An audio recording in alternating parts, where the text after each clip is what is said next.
हम जो हवा में उड़ते थे कि हमें कोई मार नहीं सकता, हम बहुत पैसे वाले हैं, बहुत रिसोर्सेज वाले हैं, सबको उनकी औकात दिखा दी। वक्त फिल्म का एक गीत का मुझे अंतरा याद आता है, आदमी को चाहिए वक्त से डर के रहे, कौन जाने किस घड़ी वक्त का बदले मिजाज। और ऐसा मिजाज बदला कि करोड़पति भी घर बैठ गए और साइकिल वाले भी घर बैठ गए, एक सन्नाटा हो गया। और हमें विश्वास करना पड़ा उन बातों पे जो हमारे ग्रंथों में लिखा था। हम अक्सर पढ़ते थे, जगत में झूठी देखी प्रीत, अपने सुख स्यों ही सब लागे, क्या दारा क्या मीत। श्री गुरु ग्रंथ साहब में लिखा था, सुख में आन बहुत मिल बैठत, रहत चहो दिस घेरे, विपत परी सभी संग छाड़त, को न आवत नेरे।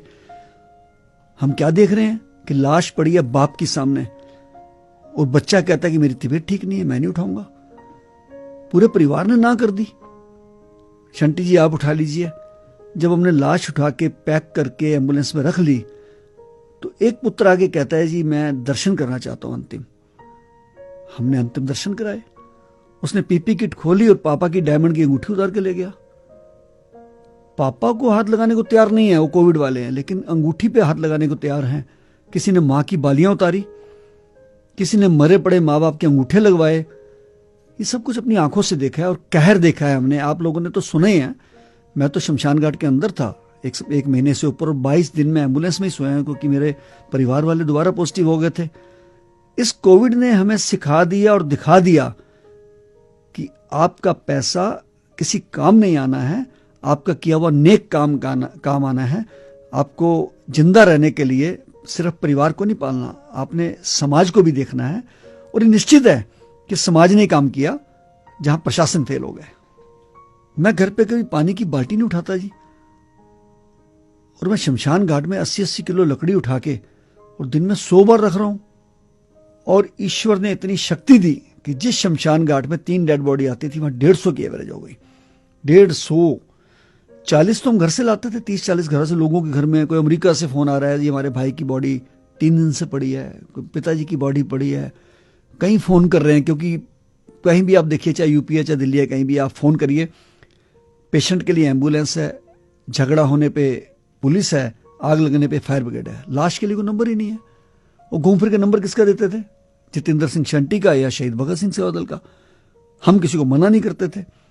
मैंने अपने हाथों से 4,2500 डेड बॉडी क्रिमेट की है। 4 रिचुअल जो हिंदुस्तान के हमारे रीति के थे वो सब खत्म हो गए जी। कंधा देना, मुखाग्नि देना, अस्थियां चुनना और उसके बाद क्रिया करना, सब भूल गए जी। शमशान तक आते थे, लाश को बाहर रख के चले जाते थे। आज अगर मुझे राष्ट्रपति जी ने पद्मश्री का अवार्ड दिया है, यह अवार्ड कम है, जिम्मेदारी ज्यादा है। क्योंकि वो अवार्ड शंटी को नहीं मिला, वो अवार्ड मेरे ड्राइवर्स को मिला जो शहीद भगत सिंह सेवादल के लिए मेहनत करते हैं। वो शमशान घाट पे काम करने वाले कर्मी, मेरी फैमिली, मेरी मिसेज, मेरे बच्चे, जिन्होंने मुझे अपार सहयोग दिया। और ईश्वरीय शक्ति के साथ साथ उन लोगों की शक्ति जिन्होंने मुझे दिन रात प्रदान की। कोई मुझे लंदन से फोन कर रहा था, कोई अमेरिका से, कोई दिल्ली से, यहां तक कि मुझे सऊदी अरब से महिलाएं फोन कर रही हैं कि शंटी जी आपके लिए हमने आज मस्जिद में दुआ करी है। कोई कह रहा हमने मंदिर में दुआ करी है, कोई कह रहा गुरुद्वारे में अरदास करी है। तो ये वो शक्तियां बहुत काम आई। इवन दिन मैं शमशान घाट में काम कर रहा था, मुझे उपराष्ट्रपति जी का फोन आया, वेंकैया नायडू जी का, कि शंटी जी हम आपको टीवी पे देख रहे हैं, सारा देश आपके साथ खड़ा है, आप डट के सेवा करिए। उससे हमारे अंदर और शक्ति आ गई। अक्षय कुमार जी ने मुझे फोन किया, शंटी जी मैं तो की सेवा कर सकना वहां, और उन्होंने 2 हमें एडवांस एम्बुलेंस भेज दी। टेक महिंद्रा के मालिक आनंद महिंद्रा जी का फोन आया, एक एम्बुलेंस उन्होंने भेज दी। ये चीजें ईश्वरीय शक्ति से हुई हैं। ये जो हुआ है शंटी ने नहीं किया है। और मैंने तो जो कहर देखा है आपने सुना भी नहीं होगा, मतलब क्योंकि ये कई चीजें सेंसर्ड होती हैं। दुनिया का जिंदगी में मैंने अपने लाइफ में अगर कोई सबसे बड़ा कहर देखा है तो इस पैंडेमिक में देखा है। मैं चश्मा लगा के रखता था बहुत बड़ा सा, क्योंकि ताकि आंखों में धूल ना जाए, धुआं ना जाए। पीपी किट, जुराबें, हाथों पर दस्ताने, लेकिन कुछ चीजों ने हिला के रख दिया जी।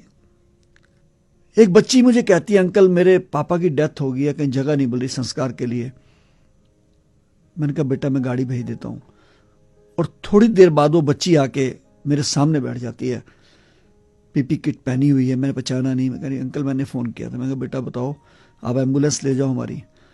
कहती नहीं अंकल मैं पापा की लाश अपनी कार में ले आई हूँ। मैंने कहा आप कार में क्यों लाए बेटा? कहती अंकल रात 12 बजे से मैं कार में पापा को लेकर 13 हॉस्पिटल्स में गई हूँ, किसी हॉस्पिटल में जगह नहीं मिली। और सुबह 5 बजे पापा ने ऑक्सीजन खत्म होने पे कार में दम तोड़ दिया। अब सुबह से मैं कार में लेके पापा को, ये लाश को घूम रही हूँ, किसी शमशान घाट पर जगह नहीं है।